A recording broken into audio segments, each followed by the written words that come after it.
2 વાગે અને એફઆઈઆર થઈ 7 વાગે. કેટલા વાગે? 7 વાગે. એમ કાયદો એવું કહે છે કે પેલા એફઆઈઆર થાય પછી ધરપકડ થાય, બરાબર ને? પેલા એફઆઈઆર થાય પછી ધરપકડ થાય.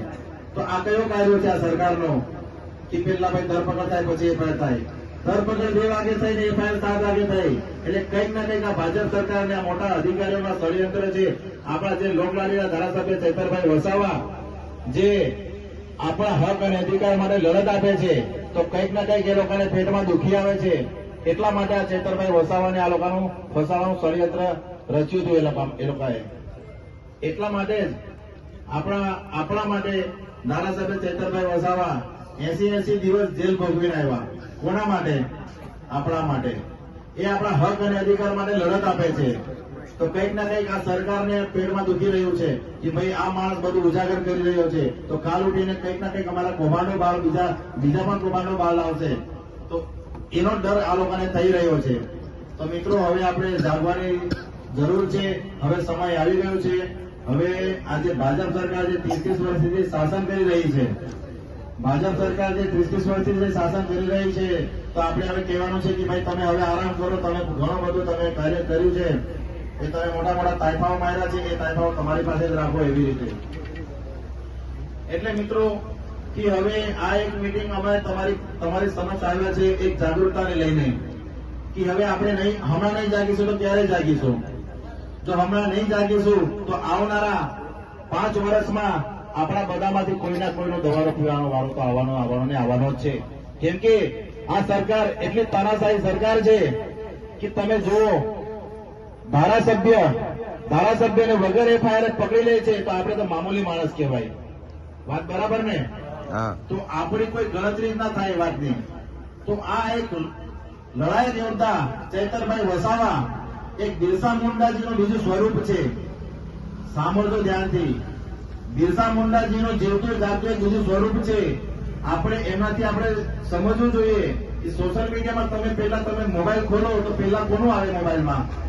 ચૈતરભાઈ વસાવાનું. સોશિયલ મીડિયામાં આગળ કોનું ચાલતું હોય? ચૈતરભાઈ વસાવાનું. કેમ કે એ માણસનું કામ બોલે છે.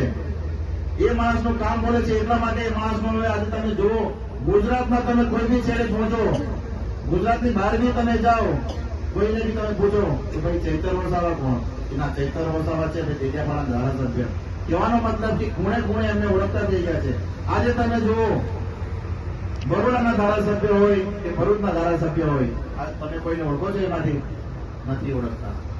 આ એકલા એક લડાઈ યોદ્ધા એવા છે ચૈતરભાઈ વસાવા કે સમગ્ર ગુજરાતમાં એનું નામ ચાલી રહ્યું છે કે ભાઈ ચૈતરભાઈ વસાવા એક આદિવાસી મસીહા તરીકે આદિવાસીઓના હક અને અધિકાર માટે લડત આપે છે. તો આપણે પણ એટલું બને કે આપણે પણ એમને સમર્થન આપીએ. આપવું જોઈએ ને સમર્થન? કેમ કે આપણા હક અને અધિકાર માટે રાત દિવસ લડાઈ આપે છે આપણા માટે. અને 80 દિવસ જેલ ભોગવે છે. એક વખત ને 2 કે 3 વખત જેલ ભોગવી છે એમણે. એમના પરિવારે પણ આપણી માટે જેલ ભોગવી છે. તો આપણું પણ એટલું બને કે ભાઈ સમય હવે આવી ગયો છે, આપણે હવે જાગૃતતા લાવવી પડશે. તો હવે આપણે બધા જાગૃત થવું પડશે. જો આપણે જાગૃત નહીં થઈશું તો આ સરકાર આપણને જીવવા નહીં દે. ધ્યાનથી સાંભળજો, સરકાર આપણને જીવવા નહીં દે જો આપણે હમણાં જાગૃતતા નહીં લાવીશું તો મિત્રો, અમે આમ આદમી પાર્ટીમાંથી આવી રહ્યા છે. એટલે હવે આવનારા સમયમાં જે તાલુકા જિલ્લાની ચૂંટણી આવી રહી છે, તો હવે આપણે બધા એક સંગઠન થઈને હવે આપણે એ ભાજપ સરકારને હવે જાકારો આપવાનો છે અને આમ આદમી પાર્ટીને આવકારો આપવાનો છે. અને તમે જોઈ શકો છો, અમારી ખૂબ મોટી સંખ્યામાં અહીંયા અમારી ટીમ બધી ઉપસ્થિત છે. અમે એક સંગઠિત થઈને અમે ગામે ગામ જઈને લોકોને જાગૃતતાની વાત કરી રહ્યા છે. અમે નહીં તો કોઈને અમે ગુમરાહ કરવાની વાત કરી રહ્યા છે. અમે જાગૃતતાની વાત કરી રહ્યા છે કે ભાઈ તમે પણ જાગો, સમય આવી ગયો છે. અને આપણે હમણાં નહીં જાગશું તો ક્યારે જાગશું? જો મિત્રો, હવે આ સમય ખરેખર એક વખત નહીં, હું 3-4 વખત બોલીશ કે જાગી જજો આપણે બધા. નહીં તો નહીં જાગીશું તો આ સરકાર આપણને જીવવા નહીં દે. કેમ કે તમે જોઈ શકો, આપણા આદિવાસી સમાજના કેટલા બધા જે લાભો આવે છે, લાભોથી આપણને વંચિત રાખે છે. અને આજે આપણા ધારાસભ્ય ચૈતરભાઈ વસાવા બધું ઉજાગર કરી રહ્યા છે, તો કંઈક ને કંઈક એમને પેટમાં દુખી રહ્યું છે. તમે જુઓ, બનાસકાંઠામાં વચ્ચે એક બનાવ બન્યો હતો જ્યાં જળ જંગલ જમીન એ લોકો છીનવી રહ્યા હતા. ત્યારે પોલીસ કર્મી, વનકર્મી અને આપણા આદિવાસી સમાજ વચ્ચે ત્યાં ઘર્ષણ થયું.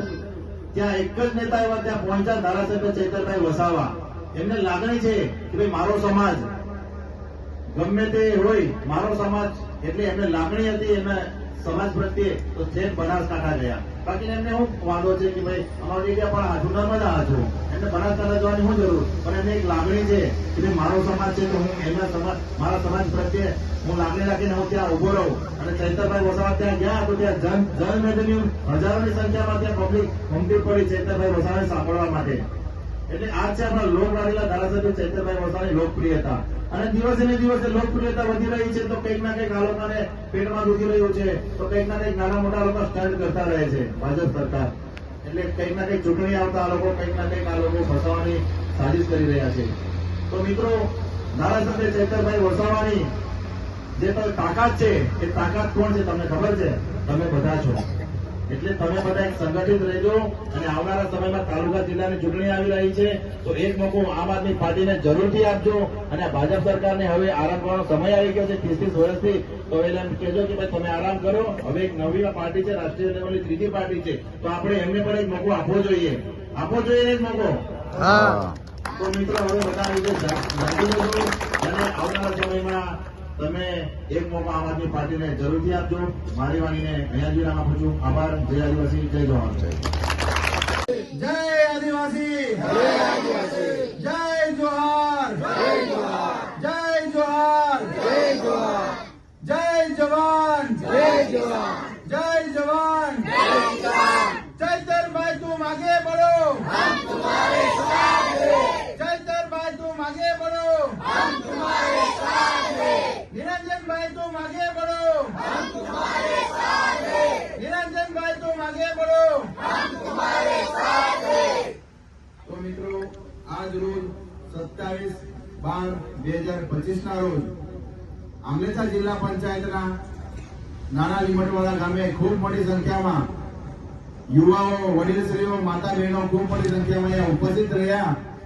અને અમારા આગેવાન શ્રી એવા નર્મદા જિલ્લાના પ્રમુખ શ્રી નિરંજનભાઈ વસાવા પણ આપણી વચ્ચે ઉપસ્થિત રહ્યા. અને સાથે સાથે એમની ટીમ અહીંયા ઉપસ્થિત રહી અને એમની સાથે અને આમ આદમી પાર્ટીની વિચારધારાને લઈને ખૂબ મોટી સંખ્યામાં ગ્રામજનો જોડાયા. તે બદલ ગ્રામજનોનો પણ ખૂબ ખૂબ આભાર. અને મિત્રો, હવે આ ભાજપને જાકારો અને આમ આદમી પાર્ટીને આવકારો મળી રહ્યો છે. તો હવે પરિવર્તન નર્મદા જિલ્લામાં 100% પરિવર્તન હવે નક્કી છે. લોકોએ નક્કી કરી લીધું છે કે હવે પરિવર્તન જરૂરી છે અને એક મોકો આમ આદમી પાર્ટીને જરૂરથી આપશું. જય આદિવાસી, જય જવાહર. આભાર.